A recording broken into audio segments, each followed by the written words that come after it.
অনেকদিন আগেই কিছু কম্বল কিনে রেখেছিলাম কিছু অসহায় মানুষদের দেবো বলে। শীতকাল, তারা তো রাস্তায় থাকে, ভীষণ কষ্ট হয় ওদের। সেই জন্য এবার আমার তো প্রচুর ক্ষমতা নেই যে সব মানুষকে দিয়ে দিতে পারবো, কিন্তু যতটুখানি আমার ক্ষমতা সেই অনুযায়ী কয়েকজনটা কিনেছিলাম।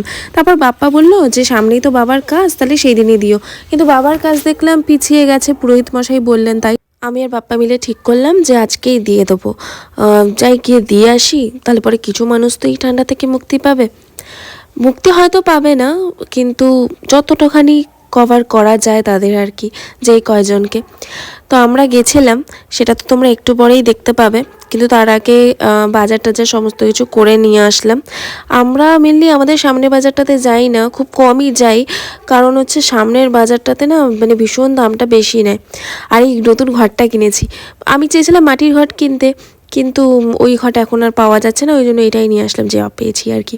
তো যেটা বলছিলাম, তো আমরা এখন যাই অন্য একটা বাজারের, ওখানে না একটু দামটা কম হয়। যাই হোক, সেখান থেকে সব বাজার টাজার করে নিয়ে আসার পর মা রান্না করছিল, পুরোটা দেখাতে পারিনি। আর খাওয়াটাও আমরা যখন খাচ্ছিলাম সেটাও দেখানো হয়নি।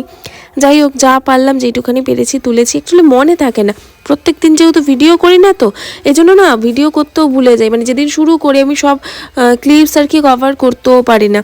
ছেলেকে স্কুলে দিয়ে এসেছিলাম সকালবেলা, আমি আর বাপ্পা গিয়ে, তাই বাপ্পা আর আমি গিয়ে ছেলেকে নিয়ে আসলাম। তারপরে এই যে সন্ধ্যাবেলা মা শুয়েছিল, একটু টিভি দেখছিল, কাজবাজ করে এসে তো আমরা চাটা খেয়ে তারপরে বেরিয়েছিলাম। মা চা করে দিয়ে, চা না সরি, কফি করে দিয়েছিল। কফি আর হরলিক্স বিস্কুট আমার ভীষণ ভালো লাগে, তো এটা খেয়ে তারপরেই আমরা বেরোবো ঠিক করলাম। তার আগে আবার দিদিমণি পড়াতে এসছে, তো পড়াচ্ছিল। পড়ানো কমপ্লিট হয়ে যাওয়ার পর বাপ্পা একটু রেডি করে নিল। ওই দেখো, আমি আয়না দিয়ে দেখা যাচ্ছে আমাকে। এটা কিন্তু জানো তো উলের, যে কুর্তিটা আমি পরেছি এটা উলের। দেখো বইগুলো ছড়িয়ে ছিটিয়ে রয়েছে, ছেলে তখনও তোলেনি, মানে পুরোপুরি মানে ছেড়ে দেয়। তো এই যে কম্বল যে কটা আর কি ছিল, এখানে 14টা মতো ছিল, 15টা ছিল টোটাল, তার মধ্যে একটা আবার মা একজনকে দিয়েছে, তার জন্য 14টা ছিল। তো তারপর আমরা বেরিয়ে পড়লাম নৈহাটি স্টেশনের দিকে যাওয়ার জন্য।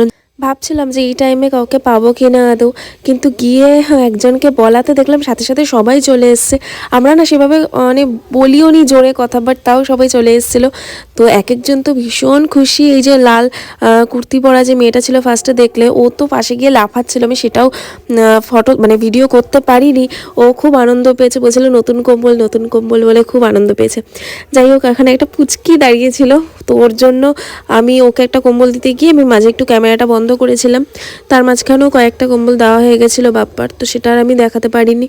যাই হোক, যেই কয়জনকেই দিতে পেরেছি খুবই ভালো লাগছিল, কিন্তু মনটা খারাপ লাগছিল এটা ভেবে যে সবাইকে দিতে পারিনি। যখন শেষ হয়ে গেছিলো কম্বল, সেই সময় আরও অনেক লোক এসেছিলো, কিন্তু তাদেরকে দিতে পারিনি, তো মনটা ভীষণ খারাপ ছিল। যাই হোক, যেই কয়জনকে পারলাম দিলাম। যে কটা ছিল সে কটা তো দিয়ে দিয়েছি, কিন্তু আরও অনেকে ছিল যাদেরকে মানে দিতে পারিনি, শেষ হয়ে গেছিলো। তো যাওয়ার সাথে সাথেই মোটমাট বলার সাথে সাথেই দেখলাম ফার্স্টে 2-3 জন এরকম ছিল শুয়ে, আবার দেখলাম ফটাফট সব, তারপর দেখলাম ফটাফট সবাই চলেছে, মানে অনেকে চলে এসছে। তো যে কটা ছিল ওগুলো দেওয়ার পর আরও অনেকে ফিরে গেছে খালি হাতে। এটা খুব খারাপ লাগলো, কিন্তু কিছু করার নেই, এটা তো স্বাভাবিক, এরকমই হবে। আমি আরও বেশি আনলেও সেমই হতো। তো আবার বাবার যেদিন কাজ হবে 1 মার্চে, দেখি আমি জানি না কি আদৌ হবে না হবে, যদি পারি। তখন তো শীত থাকবে না, কম্বলের তো কেস নেই, কিন্তু খাবার টাবারে যদি অন্য কিছু দিতে পারি তো দেওয়ার চেষ্টা করবো। চলো। তারপর ঘুরতে ঘুরতে না ওই ফাঁকা জায়গা যেখানে আমরা যেতাম ওই টোস্ট খেতে, সেখানে গেছিলাম। তো তারপর থেকেই না ভীষণ ঠান্ডা লেগে গেছে, মানে শরীরটা ভীষণ খারাপ হয়ে গেছে। এখন তো বেশ কয়েকদিন হয়ে গেছে যখন আমি ভয়েস ওভারটা দিচ্ছি। যাই হোক, রুটি নিয়ে এসেছিলো বাপ্পা, মানে আমরা দুজনেই আর কি যে বেরিয়েছিলাম একবারেই নিয়ে ঢুকেছি। তারপরে সেরকম কিছু ভিডিও নেওয়া হয়নি, একটুখানি ছাড়া। তো এই হলো ব্যাপার।